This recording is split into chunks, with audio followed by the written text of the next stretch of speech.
Hello, everyone. I'm Dr. Hannah Love, and welcome to this discussion that we're going to have today, or this webinar, where we're going to share the social network analysis data that we did for ARCUS.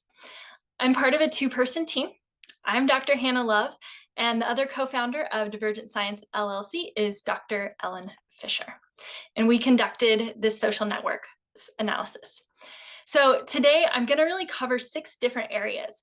So the first is, what is social network analysis? We're going to talk about what it is, how it can be used, and a little bit about how we collected the data. The second is, what's an ARCUS? So often we look at social network analysis after the fact, but when we're an ARCUS of the network, we're thinking about what do we do and what are the structures to create the network. Third, where did people first connect in the ARCUS network? Fourth, how are people connecting within ARCUS? Then we're going to talk about some summary items and finally quickly wrap up with some demographic data. Note, more data was collected than we can present in this short webinar. So first, what is social network analysis? It is a tool to visually represent how relationships grow and change over time. Possible questions to investigate with social network analysis include, how does the learning network of a university classroom change from the beginning of the semester to the end of the semester? And we would hope that there'd be a lot of changes in a learning network. Or how does a scientific team catalyze when they receive funding? We see a lot about social networks in pop culture. So for example, 6 Degrees of Separation and Small World networks. There are also social media networks, and Divergent Science doesn't do this type of analysis, but we know that it's very popular. So the network of a tweet. So where does everywhere that a tweet or a Facebook post go? There are also email networks. People will mine entire inboxes and study who's emailing who within a network. And again, so much more. This is just a high-level overview of it. So in the ARCUS survey, we asked a series of questions. So we wanted to know, where did everyone first connect, right? So what was the driver behind their very first connection? Was it the 2021 conference, the 2021 webinar? Was it an online community, the 2023 annual meeting, or the 2024 conference? Or maybe they met before the events listed above. And then we asked a series of questions. So the first one was, as a result of that very first connection, what happened? So are you connected via social media, email, phone? Did you exchange ideas, right? So ideas are typically the first step in research. Like, you talk about an idea and then you do research. Or do you currently work together? Maybe you are already working together, or you plan to work together on Arctic research. Maybe you have learned from this person, or you sought advice from this person. And Ellen and I really love to see learning networks. It's something we're very passionate about, is creating this information around, does the work that we're doing promote learning?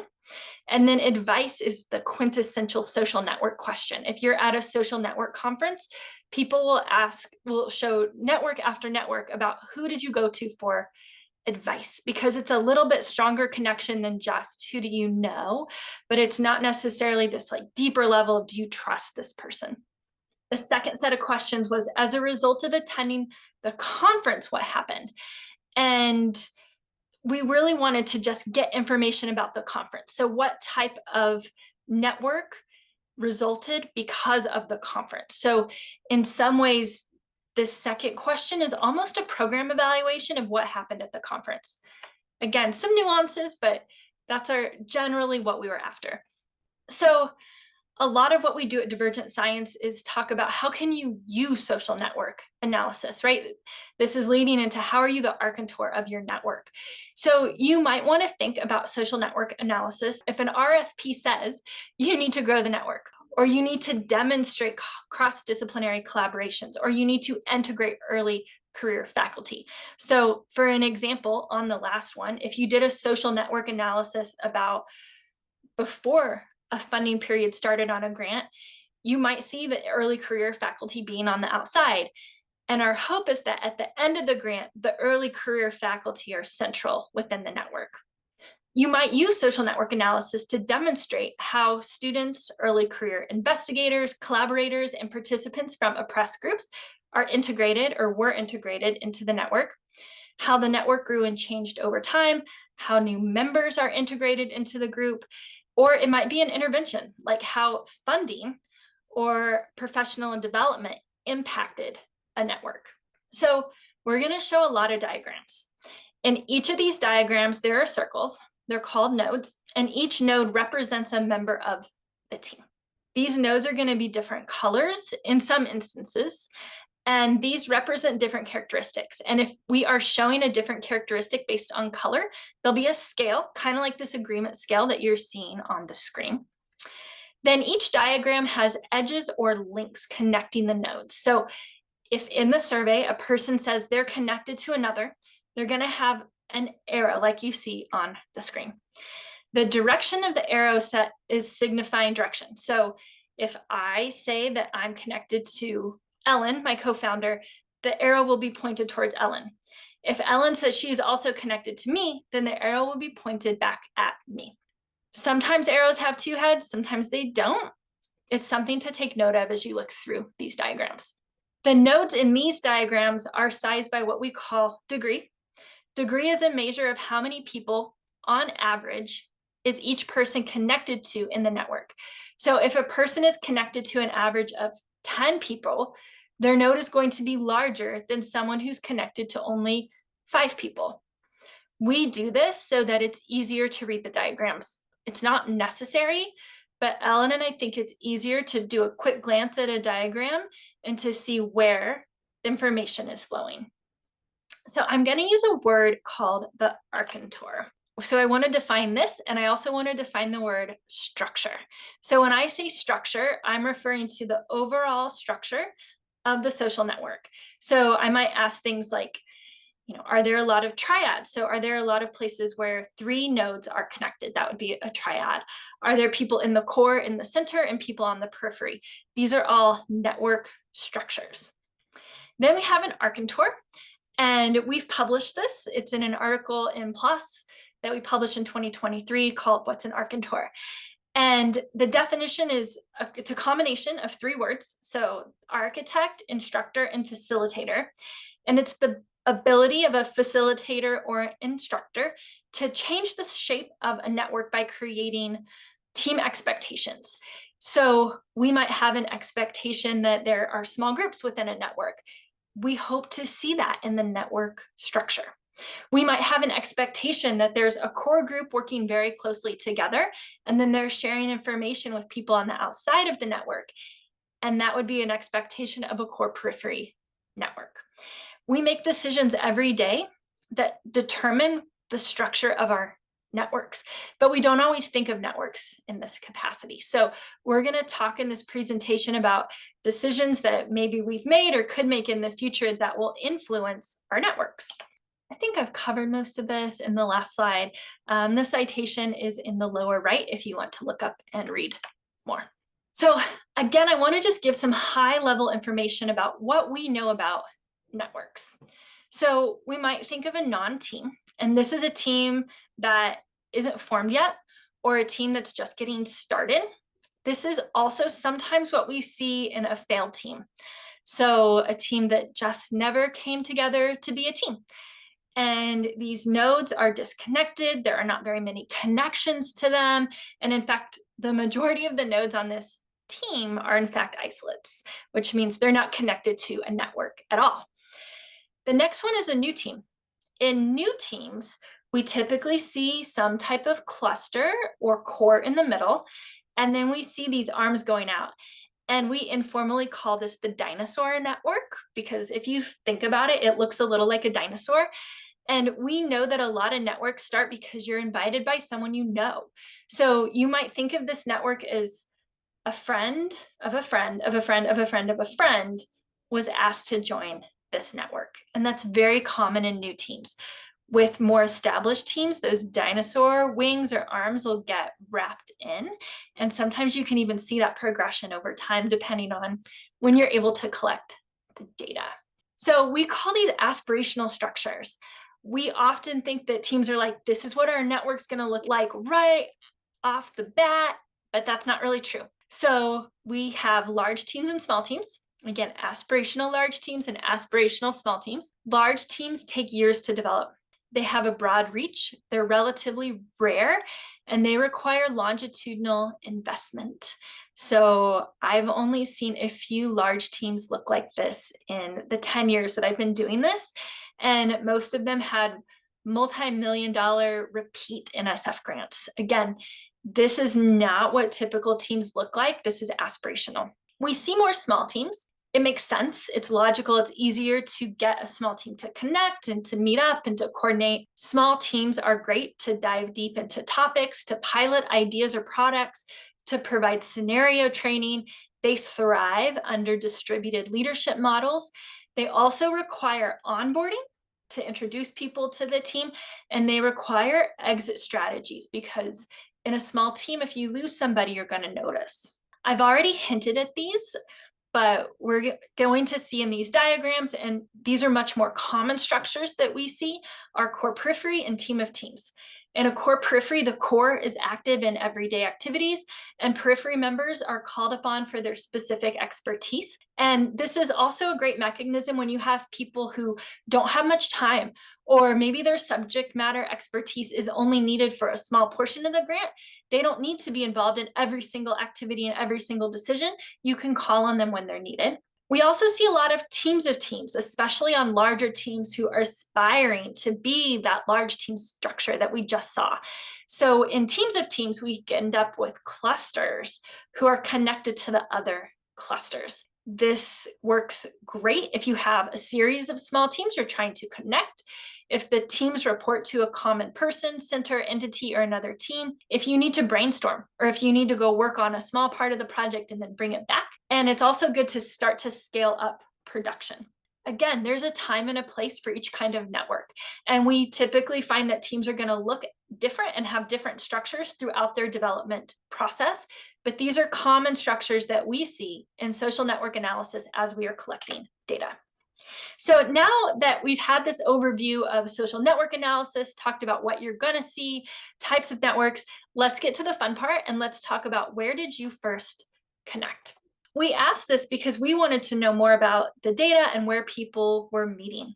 And so of survey respondents, only these 4 nodes reported that, or people reported that they connected at the Far North 2021 conference. This was a virtual conference, and it's possible that these people just didn't complete the survey. It's possible that they're no longer involved, or it's possible they just didn't make many connections there. But this is the data we've got. We had nobody report that their very first connection was at the Far North webinar. We asked if people first connected at the Arctic online community, and we only had 1 person reporting they connected via that mechanism. And then at the ARCUS 2023 annual meeting, we've got these 4 nodes, 2 people saying this is how they first connected. But now we start seeing these more robust networks. At the Far North 2024 conference, we see these kind of 2 clusters connected by 1 person who connected at the conference, and then a lot of people met before any of the events listed above. And I think this really speaks to the longevity of the network and also the importance of having networks that are funded and supported over extended periods of time, because it's these long-term networks that oftentimes really impact our research, our connections, and what we're able to do. Also, a healthy number of people said that they met outside of any of these activities. And maybe you all know or can speculate about what some of those other activities or events might be. So something that we do in social network analysis is sometimes we combine the data to look at the whole network. And so I combined these last 7 questions into 1 question. And so what this looked like in my spreadsheet is everybody who had a 1 or showed a connection, I put it all into 1 column, right? Like I just summed it into 1 column to see what does the entire connectivity of this network look like. And this is what we've got. And this is a very healthy network. What we see is a lot of clusters in the middle. We see a lot of triads being connected. And we know in social network analysis that a triad is great for testing ideas, it's great for strength of ideas, and we actually have specific statistical measures in social network analysis to count the number of triads because we know it's an important measure about the robustness of a network. We also see a lot of people on the outside. My hypothesis would be that these are people who are newer to the network, that they haven't been as involved as long. And one of the things we can do is over time think about how do you bring these people in who are on the outside of the network. The final structural feature of this network I want to point out is at the top, you might see kind of a loop going over the top. And this maybe was previously an arm sticking out. We see this in new networks, like I was saying previously. So this might have been an arm, and sometimes those arms will start to loop in and they'll look like this before the other people become fully connected. A term that you've heard me use already is a robust network. And this is published data from an article that I did on classroom networks during my dissertation work. And this was a network. We asked a classroom at the end of the semester, who did you learn from? And as we would hope, everyone was learning from everyone. This group had small group projects, and then the groups were collaborating. So this was like, we were so excited to see this type of network. But then just for fun, we removed the instructor from the network. When we removed the instructor, this is what the network looked like. The network maintained its same shape, its same structure, and you'd hardly notice that the instructor was removed. And so when this happens, we call this a robust network in social network literature. And so when we look at these networks, we want to think about if we would remove one person or if we would remove two people, would the network stay the same? And this is really important in networks that we want to stand the test of time because people change jobs, people move, students graduate. And so we want to look for these robust network structures where you can take a person out and the network is still going to be there. So I'm going to back up one. We're starting to see the formation of a robust network here in the connection network. And this is something we want to continue to look for, and I'll continue to call out in the subsequent data. This is also a place where we can think about being an ARCUS. So how do you create a network so that if one person leaves, the network doesn't fall apart? Versus if you think of a core periphery network, if it's a very small core and one person's removed, that network is not going to maintain the same structure. I'm going to continue on talking about this data.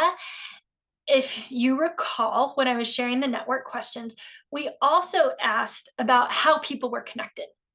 So we're going to walk through these questions and talk about these different groups and how they were connected to each other.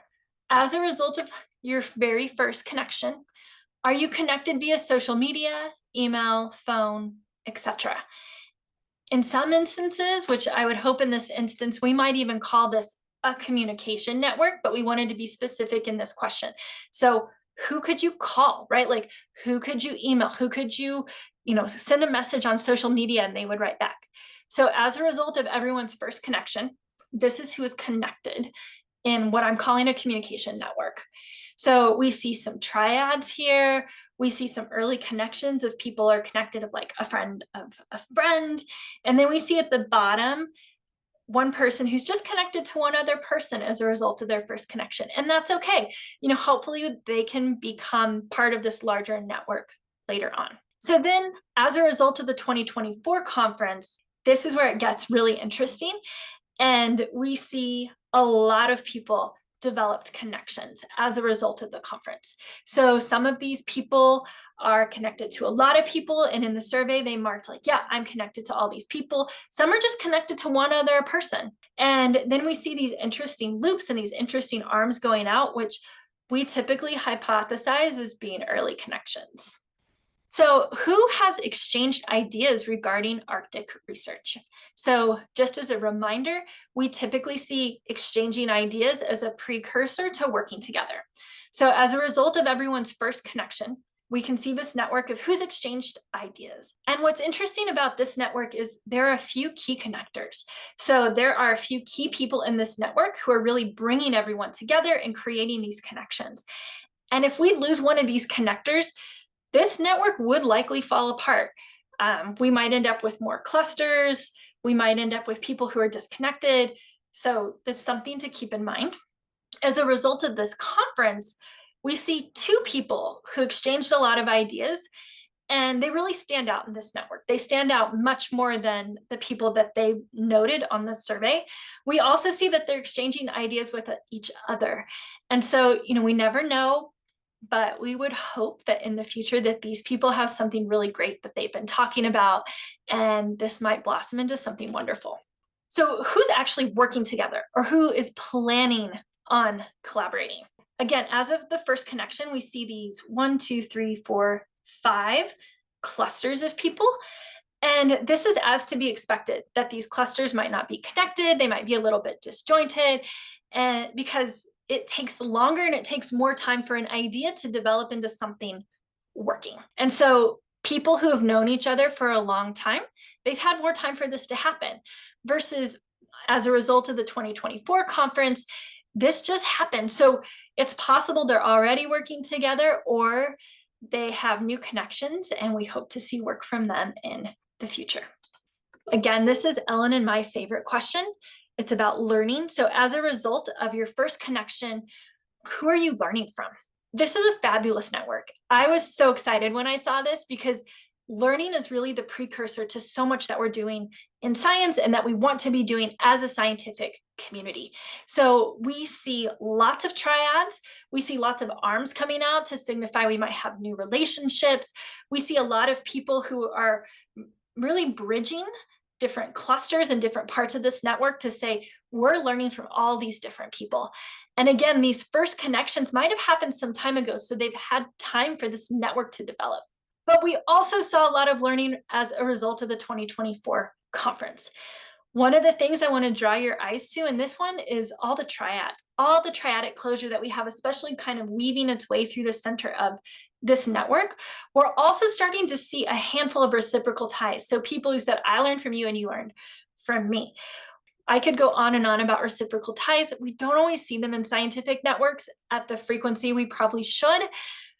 There are many reasons for this. We have a ton of hypotheses, but just the fact that we've got a few in here is really wonderful to see. We see learning centering around a few key people here, but if we would just center in on them and all the triads and reciprocity we have going on there, that little core is really valuable. And so I just want to highlight that before I move on.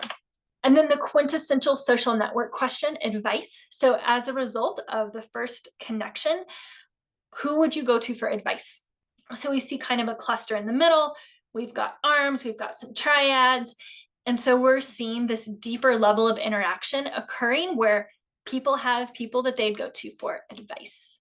As a result of the conference, this network is less robust, but they also haven't had as much time to develop. So the fact that we have this many nodes in this network is pretty spectacular. And I have to say, I was very impressed with this. So then, similar to what I did before, I combined all of those questions to see what all 5 of those questions combined might look like.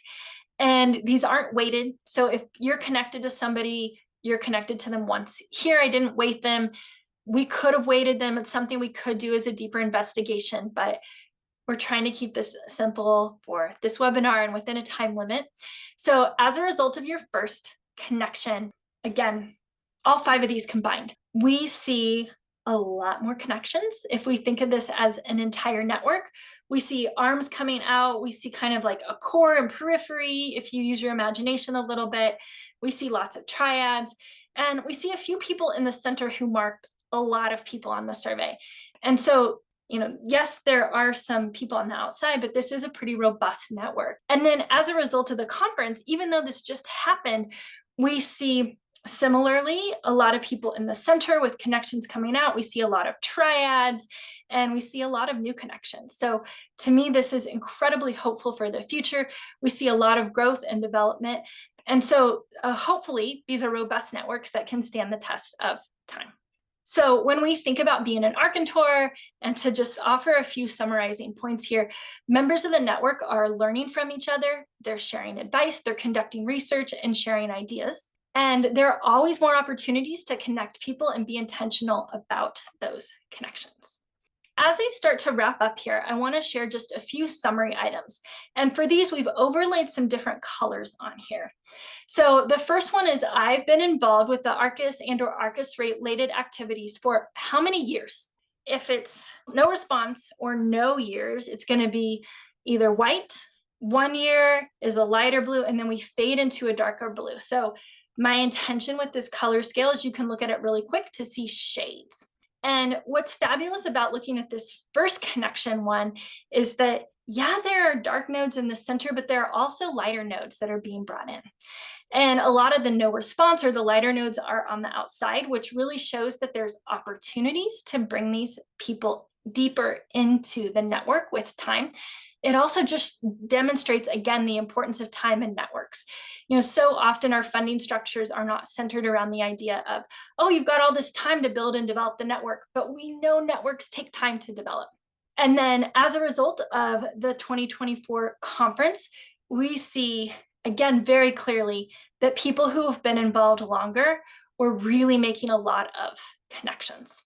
And just as a reminder, this was the summary data, again, of all the connections combined. So we can see these darker networks, these people who are darker, really branching out, and they were inviting people in and making connections.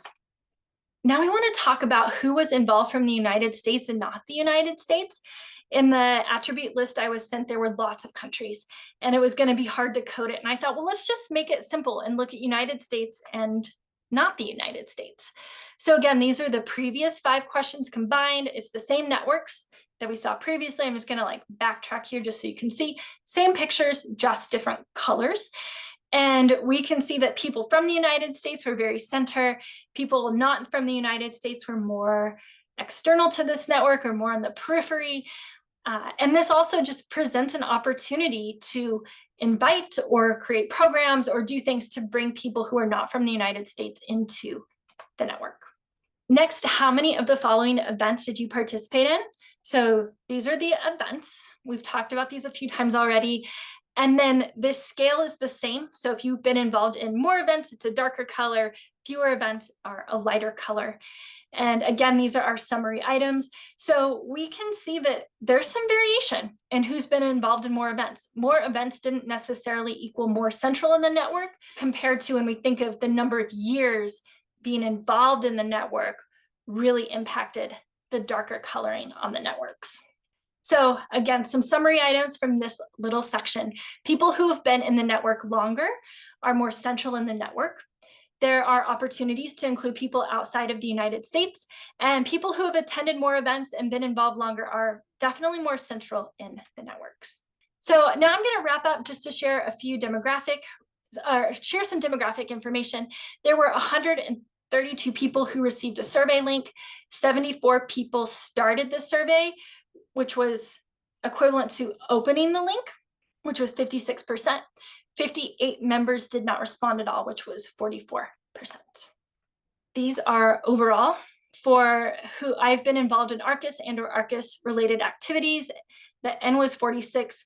Most people have been involved less than 1 year. 23%-ish have been 1 to 2 years. A little over 15%, 3 to 4 years. And then there's this group who's been involved 5 or more years. So if this is interesting to you, if you want to learn more, if you want to stay in touch with us as an LLC, we'd love for you to scan the QR code and join our newsletter. We send out 1 newsletter a month and we talk about what's going on in the world of team science.